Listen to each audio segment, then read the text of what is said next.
Hey everybody, we're back again today here with Sam St. John. We're continuing our Beatles project where we take a look at each album and rank the songs on it. We're up to album number 7, Revolver. There it is. And as you can see by the cover, it's kind of a trippy, psychedelic kind of sounding record. And the Beatles are on their way to a different kind of sound. They're leaving a lot of the love songs behind, newer lyrical content, sonically very, very different than they've had in the past. A lot more of that Indian music working its way to the forefront, and a really, really strong album. A lot of people have it as their favorite. I'm not there, but it's definitely my top 5. Sam, welcome to the show. How do you rank Revolver in the Beatle canon? Yeah, thanks, Rich. It's pretty high up there, I would say. I remember the first time buying it, and again, I've mentioned in a couple of these videos, a lot of my Beatles introductory music was from the Beatles rock band game in 2009. I was a freshman in high school, and actually, I think a memory came up on my social media that showed that I first bought this album 12 years ago, just the other week. So I posted that I had purchased it and I was looking forward to listening to it. And yeah, like you said, it's kind of that bridge between the mop tops and the the guys that we're going to see on the next album on the psychedelic Sgt. Pepper Magical Mystery Tour. It's that bridge of 66 into the Summer of Love into 67. I mean, you've got backwards tapes on here and weird sounds. George Harrison really coming into his own. He's got 3 songs on here, which is a first. Yep. For George. You have, again, top of the line stuff from John and Paul. And again, I think at this point, you're starting to see John and Paul really break out, and kind of, Lennon McCartney at this point is kind of a formality. Yep. So it's I mean, it's a classic album. Often, and depending on the list, it's sometimes voted the greatest album of all time. Some days I could, argue that that's true, but it's not my favorite Beatles album. In this day and age, it's not in my top 3, but, ask me again in a year and it might be my top 3, but it's a killer record. Yep, absolutely. All right, so as we usually do, we're going to keep the same format. We go 14 down to 1, starting with Sam. We alternate back and forth and see how we end up. We've had a pretty good success rate of agreeing on our number 1 songs, especially in the beginning, and the deeper we get into it, maybe not so much. So we'll see what happens with this. Yeah. Number 14. Number 14, you mentioned Indian music being an influence. Number 14 for me is George's song "Love You Too." It's probably, up to this point, it's really their first main Indian style song. I know they had incorporated sitar with a Norwegian wood on the last album, and I think this isn't too uncommon for people to have this song this low. I know a lot of Beatles fans have it on the lower end of their songs, just because that's such a preferred taste, that kind of music. Right. I think our friend Glenn might have it a little bit higher, as he likes that kind of music a little bit more. Howdy, Glenn. And yeah, not much to say about it. It's a George song. I'm actually really surprised it's on the first side of the album, but again, at this point, the albums were being put out to listen to as a piece of art, so it's not just a random song. That they were kind of done with filler at this point. I would say probably from Revolver onward. Even though I know you're a big Rubber Soul fan, yeah. I'd say from Revolver probably until Abbey Road, on those albums, there's no filler. Let It Be, there's some filler, but on those albums, there's not a whole lot of filler. So yeah, 14's "Love You Too." I have it a notch higher. I'm going to go my worst song on the album. I shouldn't say worst, that's negative. My least favorite song on the album is Dr. Robert. A lot of drug references in here. If you're down, he'll pick you up, Dr. Robert. Take a drink from his special cup, Dr. Robert. I mean, it doesn't do it for me. A guy that's running around prescribing drugs for anyone who needs them. I saw a Lennon quote where he said he was the one that carried the pills on the tour bus in the early days. So he was the one distributing. They came to him. So I don't know if it's autobiographical or not, but musically, it's not especially great either. It's my least favorite song, so I put it at 14. Yeah, it's my number 13. So it looks like we probably have these two switched, but Yeah. yeah, the same thing. It's just a weird song. Yeah. They're like, he's a new and better man. He will help you understand. It's not like there's not really a chorus to it, really. It's just they just keep saying Dr. Robert. And probably the most interesting part of the song is kind of the bridge where they're like, well, well, well. I agree. That's one of my favorite part of the whole song. And then, I mean, just kind of crunchy, fuzzy guitars. Yeah. It's very 1966, but it's not a very hummable tune. And in the end, I'm kind of a lyric and melody guy, and this one kind of lacks both for me. I think so too. Yeah. So yeah, it's I agree. 13. Yeah, we flip-flop because I had Love You Too at number 13. Like you said, if you love the sound of the sitar and the Indian music, you're going to like this song. But I'm just not in that camp. It's not something that I'm drawn to. It is brilliant instrumentally. You just want to put it back on and let the thing go, fine. But it's got that counterculture sound too. The hippie sounds, kind of a stoned. They're sitting around getting high. You can see that in an old movie or something where they're kind of spaced. It's all that stuff going on. And that's fine if you like that. And make love all day long, make love singing songs. It's kind of a unifying type of vibe. Not for me. Number 13, lucky number 13 for me. Yeah, that's a good synopsis. Number 12 for me is She Said, She Said. Again, not one that ever really stands out to me. I don't like the part where they said, she said, you know what it's like to be dead. I say, no, no, no, you're wrong. I just think, I don't know. It just does, it's not too strong to me. And then he sings that like immediately goes into like, when I was a boy, things were fine. It's just, I don't know. It matches the musicality of the album. I mean, the album definitely has a musical mood to it. But it's not one that I am drawn to. So not much more to say. Okay. I have that relatively higher. My number 12 is Yellow Submarine, the Ringo song. I do love it. I have to say, I have a soft spot for it. Number one hit. I can remember literally being, what was I? 19, I was about 10 years old, hearing this on the school bus when I was a kid, and everybody's singing along.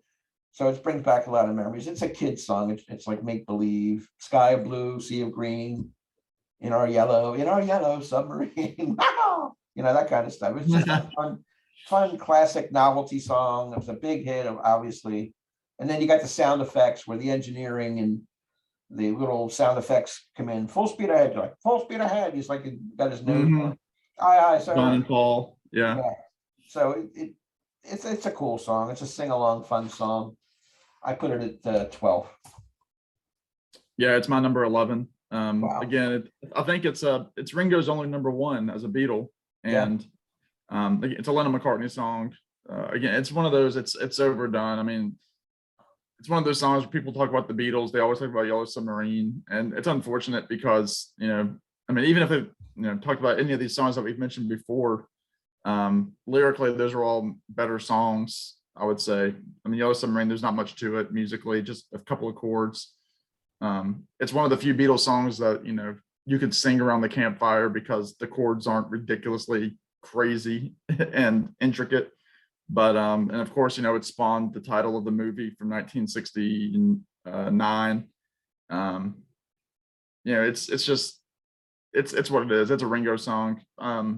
Probably one of the lower ranked Ringo songs that I've done so far. Usually Ringo's about 9 or 8, but this one, again, probably for saturation purposes, it's number 11 for me. Yeah. Good one. My number 11 is Good Day Sunshine, a Paul song. Now, this is another one of those succession of sunny sunshine pop songs that were flourishing in the mid 60s. You had Daydream by The Lovin' Spoonful and Sunny Afternoon from the Kinks, and now Good Day Sunshine here from Paul.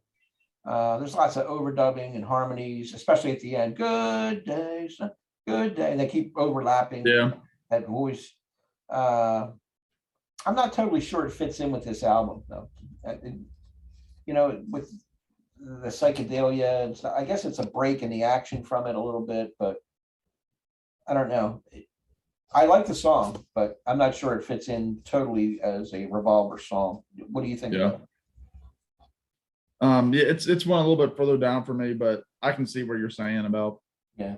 maybe not fitting in. It's it is kind of neat that it opens side two.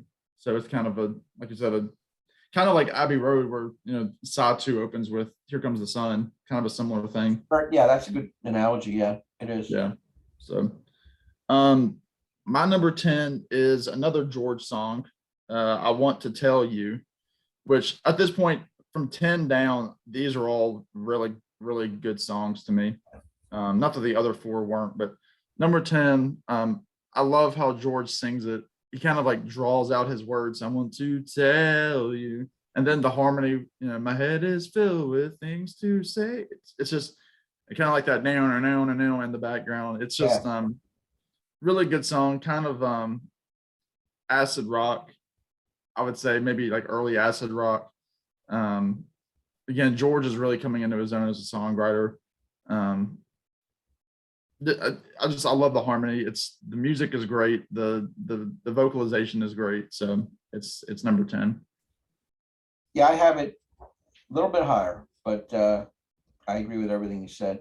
My number 10 is "Got to Get You Into My Life," another Mm, up-tempo Paul song. Definitely borrows from the Motown or Stax records. A lot of brass, heavy on the trumpet, very energetic. Uh, and I do like the vocals. "Ooh, you were meant to be near me. Ooh," hmm now I want you to hear me. Say we'll be together every day of my life. And then the end's more forceful. "I was alone. I took a ride. I didn't know what I would find there." All that stuff. hmm Really good. Earth, Wind and Fire had a big hit with it in '78. And of course, the Beatles, it came out again later in '76. They released it again and made the charts. So mm. solid song, number 10. All right, no, my number 9 is a John Lennon song, "I'm Only Sleeping," which this I juggle with this one a little bit. I was thinking about even putting it a little bit further down, because I like the song. His voice is kind of higher in the mix. I think they sped it up a little bit. Yeah. Um, I love that intro chord. It's kind of like this like acoustic. I think it's like an upstroke. It's like "Bleow," and then they go "When I Wake Up," Yeah, and that's then I love the harmony with him and Paul with this and "Keep it alive, all the world going yeah, by my way." That's perfect harmony. And it's like "Taking my time," but Ringo comes on that yeah, drum. Um, and then they kind of got like the backwards tape, the meow now. It's just you're yeah, like, whoa, what was that? Because at this point you hadn't heard this yet on the album. This is the third song on the album. And the first two songs are just straight ahead. You have a rock song, you have a like a orchestral pop song, and then all of a sudden you have this song as number 3, yeah. and you're like, whoa, where did that backwards loop come from? That's different. And so this is Yeah, probably the point where people were listening to the album and they're like, all right, let's hang in here for this one. yeah. So it's a great song. I love how they have John's voice, the effect on it. So it's my number 9. Yeah, it's way up on my list. It's one of my favorite songs on this album, to be honest with you. I like it a lot. My number 9 is "I Want to Tell You." You just had it at number 10, George. I like the interesting guitar opening that it has too. And then the drums come in with Ringo does a lot of good drumming on this album too. I want to mention that all through the record. And I want to say during this time they recorded "Rain" too, and I think "Rain" is Yeah, his favorite song that they recorded. yep, So yeah, he was on fire. absolutely. Um, Seems to be about a guy trying to verbalize his feelings. He's confused. "I want to tell you, I feel so hung up. I don't know why." Maybe it's the drug use. Maybe it's the fog of the drug use, but he's trying to get his words out. Uh, and then at the end, he goes, "I got time. I got time." He's trying to rationalize that if he can't say what he wants to say, he still has time. Very spacey, very trippy. Uh, hmm I love the record. The particular song is great. "I Want to Tell You." Good George song. And his voice is fantastic on it. Yeah, he was really coming into his own as a singer on Yeah. top of just being a great songwriter. Number 8 for me is a Paul ballad, For No One. Beautiful song. Again, another one that I wish he did more often. No sign of love behind the tears, cried for no one. I love that, should have lasted years. I think it's just beautiful. And then like the orchestra, doon, your day breaks, doon. It's like the walk down to the strings. And there's a funny story about this song that I've heard, and I think I can't remember who confirmed it, but during these sessions, Peter Noon from Herman's Hermits he popped into the studio one day. They were recording, I guess, at Abbey Road, and he was just kind of hanging out around the sound booth, and he saw a tape with this song on it, and he thought that the Beatles had written Herman's Hermits a song because he saw this song on the tape, and he thought it said For Noon, like it was a gift for Peter Noon. That's funny. So I've always loved that story. Not sure if it's true, but I've heard that story before, and I think I always associate it now that I hear it, because I look at it and think For Noon. Yeah. Yeah, it's So, a great song. It's up higher on my list as well. My number 8 might shock a lot of people because I know a lot of people love this, but it's the closer, Tomorrow Never Knows. I have it an 8. wow. They throw everything but the kitchen sink in here. There's sound effects galore. It's the ultimate spaced out, trippy, drug-induced song for me. It's just Lennon's voice, vocals are kind of distorted in a way, mind-bending stuff. It's a great example of their creativity and experimentation, I guess. But like I said, I'm not really a huge fan of it. I put it right in the middle of the pack. Wow. I'm going to Number catch some 7. flack on that from Glenn Kellaway, I'm sure. I'm sure, yeah. I'm about to log off of this call too. Number 7 for me is the opener, Taxman. It's the final George song on my list. Great song. Again, probably the reason I have it is because I listened to it a lot when I was in high school. I loved it. Really cool lead guitar by Paul McCartney on this. It's not, even though it's a George song, Paul takes the lead on the guitar, which is, I've mentioned in another video, Paul kind of plays a sloppy lead guitar, really crunchy. Yeah. And I love it. It's kind of a Beatles protest song. You don't have many of those, but kind of got some comedy in it. The background vocals, the uh-oh, Mr. Wilson, uh-oh, Mr. Heath. And it's got a proper ending too, and it doesn't fade out. It kind of, they go Taxman, and you're working, right, and then bow, bow. So it's a proper ending, and just silences, but great rock song. You got that great count in, and I'm not even sure if they know who that is counting in. I always thought it was George when I was younger because it sounds like George, but apparently it wasn't George. That 1, 2, 3, 4, 1, 2, boom, boom, and boom, boom.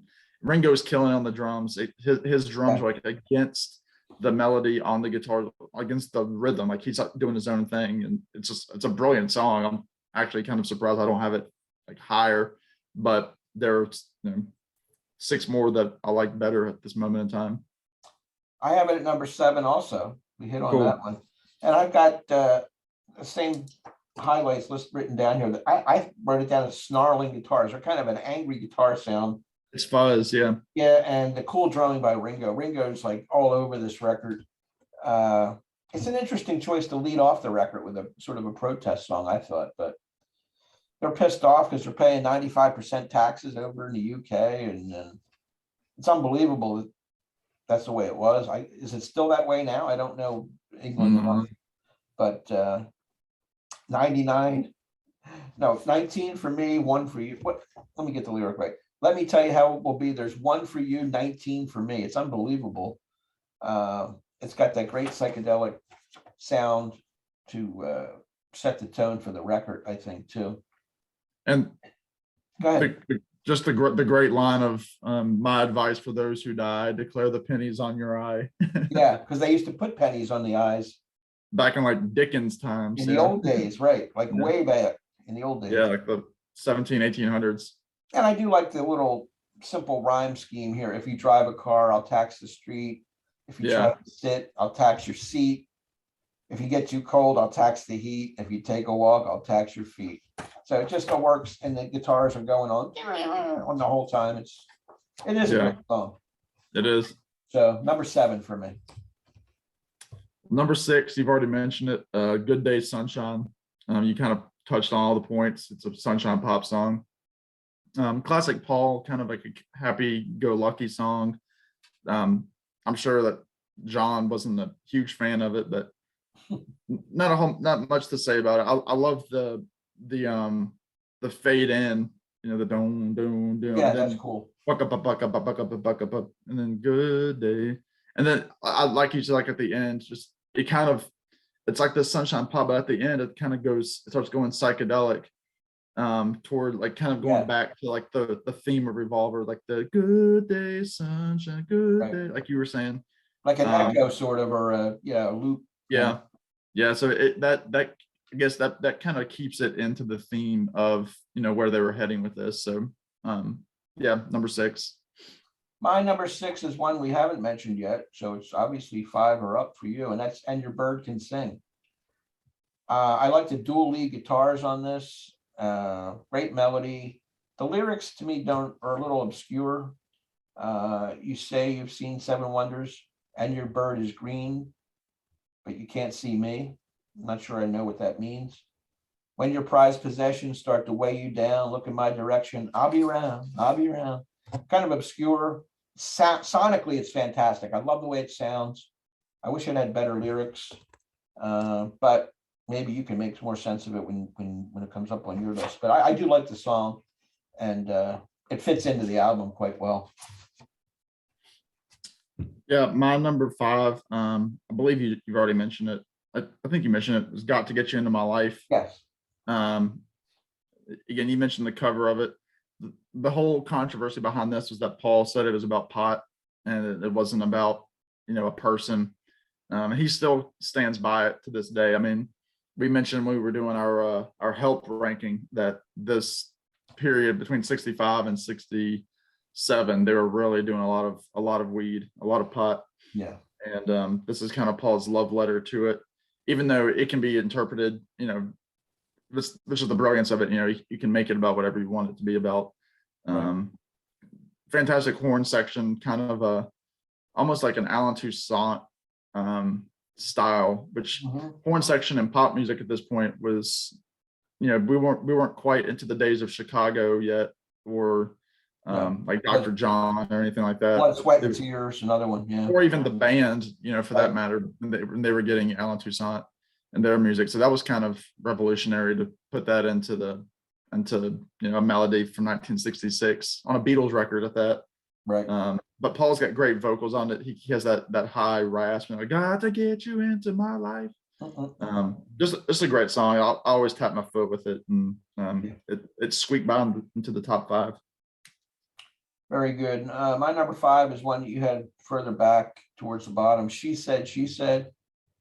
John's kind of drug-induced song here. It's evidently written and inspired at an LSD party in Laurel Canyon.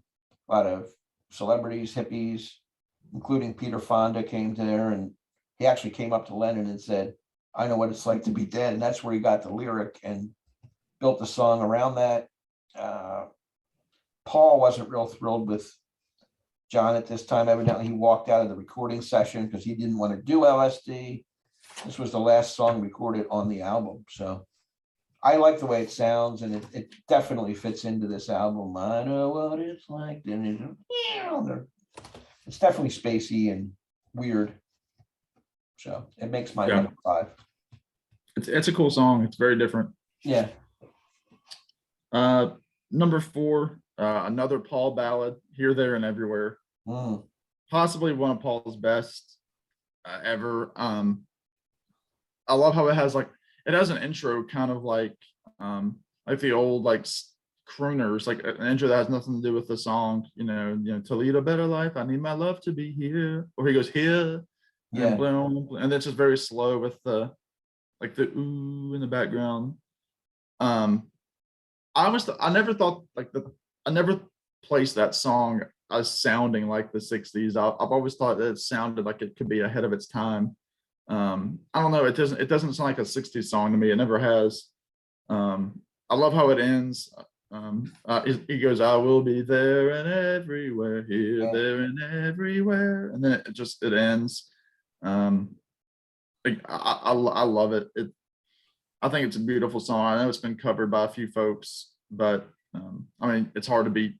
I mean, you can't beat McCartney's, and some days it might be my number one on this album. I mean, again, top four. This was really tough, and y'all know how much I love Paul McCartney, so it was tough, but it made number four this week. Yeah, I have it just a notch higher. My number four is For No One, or For Noon, as you call it. Peter Noon. I like this song a lot. It's a nice bittersweet ballad, I think, about the end of a relationship. A love that should have lasted years, like you mentioned. Evidently only Paul and Ringo on this particular track. Paul on piano, bass, clavichord, Ringo on the drums, tambourine, and maracas. John and George did not contribute to this song. Just beautiful, beautiful lyrics. In your eyes, you see nothing, no sign of love behind the tears. Cried for no one, a love that should have lasted years. Beautiful song. And top four, definitely number four for me. All right, top three. Number three for me is the other number one hit on the album, Eleanor Rigby. A lot of people, I'm sure, would put it at number one. I would some days. For a long time, it was one of my favorite Beatles songs. Still is. I mean, honestly, it's just one of those perfect Paul songs. It's one that he still keeps in his catalog when he performs live. Beautiful. It's just completely against like what the Beatles had done before. I mean, the closest thing might have been Yesterday with the orchestra. I think this has a string quartet on it. Yeah. Just one of those contradictory songs, kind of, talking about lonely people, and it's like little mini vignettes because it's got all these characters. Father Mackenzie, you have Eleanor Rigby herself, just in like these two different lives that are merged together at the end of the song at her funeral, which is so cool. And Paul always said that there was never, like, Eleanor Rigby wasn't a real person, and of course they found this grave that was around the area where he grew up, that might have slipped into his subconscious at some point, but I think it's one of those graves that's often vandalized and the headstones stolen quite a bit. But yeah, it's a perfect pop song. It's it's got all these classical elements. It's got Paul McCartney. I think Paul McCartney might be the only Beatle on it. I'm not 100% on that, but I think he might be. But it's just a beautiful song. His double tracking his own vocals. It's one of those songs that when 100 years from now, 200 years from now, when Paul McCartney is long dead, it'll be one of those songs that it'll put him up there in the echelon with Bach and Beethoven and Mozart. So yeah, it's number three, but that's a number three is here, number one is here. So I had to put it somewhere. It wasn't number one today. It's coming up for me. Number three for me is Here, There, and Everywhere. You just ran through it. I agree with everything you said. It does seem out of place, like you said, ahead of its time. It doesn't really fit into this album so much. This experimental, spacey, trippy album. It's a straight up love song. I mean, beautiful, romantic, harmonic, sweet, the layered vocals, pleasant sounding, everything about it. I read also it's inspired by Brian Wilson's God Only Knows from Pet Sounds. They're trying to outdo each other at this point with beautiful songs and textures and this and that. I love it. Number three, Here, There, and Everywhere. Could have been number one, but wasn't this time. It has been my number one before. Yeah. All right, my number two, you mentioned it not too long ago. Andrew Bird Can Sing. Again, probably an early example of power pop, I would say. Just great fuzz guitars. Like you said, you mentioned the dueling guitars. That's it makes the song just the harmonizing of the two guitars. I'll be round. I love that, and I love the high harmony. Tell me that you heard every sound there is.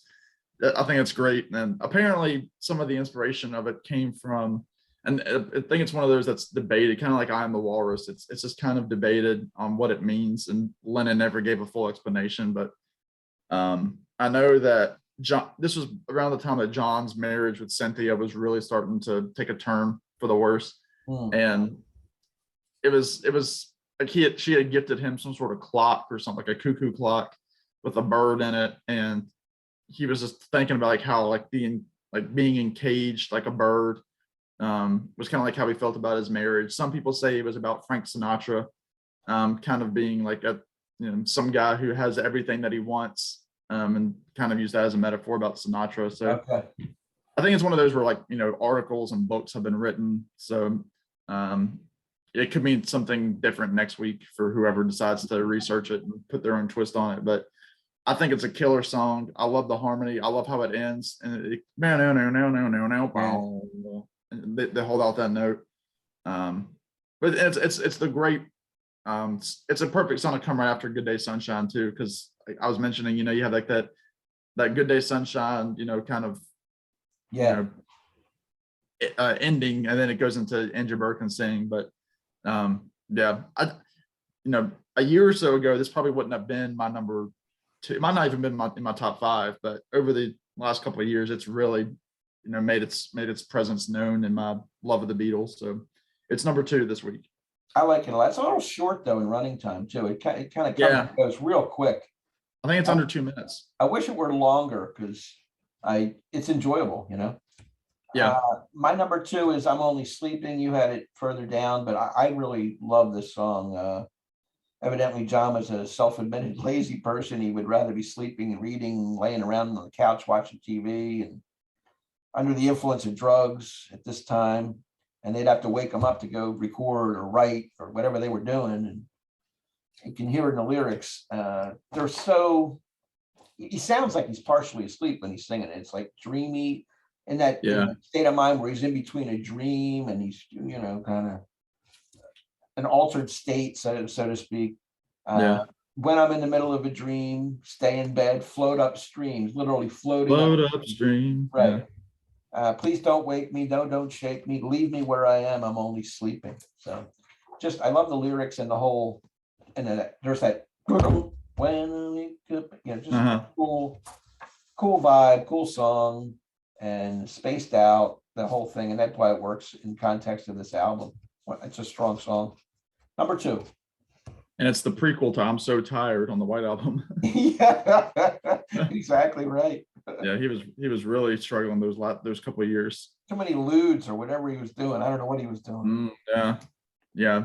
All the affairs he was having, all sorts of things. Yeah, he was running on empty. He was, yeah. Number one, you mentioned it a while back. It's Tomorrow Never Knows. It's probably one of my top 5 favorite Beatles songs, I would say. I never would have predicted that, and I thought I knew you well. There you go. That's cool. I know. Yeah, it's and what's crazy about it is it's the first song recorded for the album, and you think about it, because to me, Tomorrow Never Knows, like you have like Help, and the Beatles are finishing up kind of Beatlemania, and they go on the tour. They stopped touring in '66, and by that point they've finished this album, but the songs are already so complex they can't even sing these songs live, even though they're already completed. Right. The Beatles finished their tour. Well, they have Rubber Soul. They're coming to their own as songwriters and introspective. And then you get Revolver, and you listen to the album all the way through, and you're hearing all these little hints of, the Indian music from George. You're getting, drug lyrics with Dr. Robert, drug sounding songs like I'm Only Sleeping. You're having the complex arrangements from Paul, like on Eleanor Rigby, or Here, There, and Everywhere. And then all of a sudden you finish this album after, you have this big brass, Got to Get You Into My Life by Paul. This, you're upbeat, and all of a sudden you get into this backward tape loop intro that kind of sounds like chirping. And you have this, distorted voice from John. This really cool, this drum sample almost. It's like it's not a sample, I know, but yeah, it's doing pop up and ba boom, like the whole song. And it's one of those songs, it's all one chord. The whole song is one chord, which is an Indian method of music. And to me, Tomorrow Never Knows, when you finish Tomorrow Never Knows, it's almost like you've opened the door and you're gazing into Sergeant Pepper, like it's coming. And that song completely puts an end to this look of the Beatles, the mop tops. Right. And it welcomes them into their newest phase. And it's just a cool song. I love how it's produced. I love how it's recorded. I love all the effects. I love John's voice in it. I love the drum effect from Ringo. Yeah. It's just a killer song. The backwards guitar, the now. I think it's so cool. And I'm not a big psychedelic guy, but this one tops the bill for me. So it's number one. I like your analysis. You're trying to sway me over to your side here. But no, I don't dislike it. I just like the other 7 I picked better. I think I had it 8th somewhere along. Yeah, it was way back. Yeah. I'm trying to see. Yeah, 8. Anyway, my number 1's Eleanor Rigby. This is my kind of song. Concise storytelling. It's got a theme of loneliness, a little death. It's kind of darker and just a killer song. Real life, Eleanor Rigby, who Paul says he didn't write it about a real person, but then the headstone turns up, like you mentioned, in a courtyard that he used to walk through. So subconsciously, he must have had that name without knowing. Yeah. I mean, how else do you explain that? It doesn't make any sense because it's an odd name, Eleanor Rigby. It's not like June. It's like Joan Smith or something like that. Yeah, exactly. Yeah. So he didn't pull it out of thin air. He had to have it in there. And just, Eleanor Rigby lives in a church, whatever. The strings are perfection. Picks up the rice in a church where the wedding has been. So she's a spinster, never been married, lonely. She's picking up other people's rice and lives in a dream, waits at the window, wearing the face she keeps in a jar by the door. Who is it for? All the lonely people, where do they come from? It's a sad song, but beautifully done. And like you said, it's like nothing they've ever done before. It stands out. Yeah. I had to put it at the top. Kind of knew going in it would be my number 1, and I worked around that. I knew that was number 1 and Dr. Robert was number 14, and then I filled in the spaces. Once you said Tomorrow Never Knows, as far back as you did, I knew that Eleanor Rigby was going to be number 1. Yeah. Yeah. So very good. It's a great album. Anybody out there that hasn't listened to this thing from front to back, check it out. Yeah. You gotta check it out. It's a masterpiece. In my top 5 of all time, probably 3rd. I like Rubber Soul, Abbey Road, and then probably Revolver would be my 3rd as far as strength of songs and just a listening experience. It's right there near the top. So we will be back next time. We're going in order, so it'll be Sergeant Pepper. We're into 1967. We've opened the door from Tomorrow Never Knows, and we're gonna plunge on through. So Summer check of out, Love. Summer of Love. So check out Sam St. John, subscribe to him, check out his videos. He's more Americana, but he loves the Beatles, his favorite group of all time. Check his videos out, and I'm sure you'll be pleased. We will be back. And anybody that hasn't seen our past videos, this is our 7th, or actually 8th, because we've done the White Album. We did all the first 6 before this. So if you are just finding us for the first time, go back and check our other videos out. We'd love to hear some comments about those and about this as well. Leave us some comments, some lists, and we'll be sure to get back to you. Take care, everybody, and we'll see you next time with Sergeant Pepper's Lonely Hearts Club Band. Take care. Bye.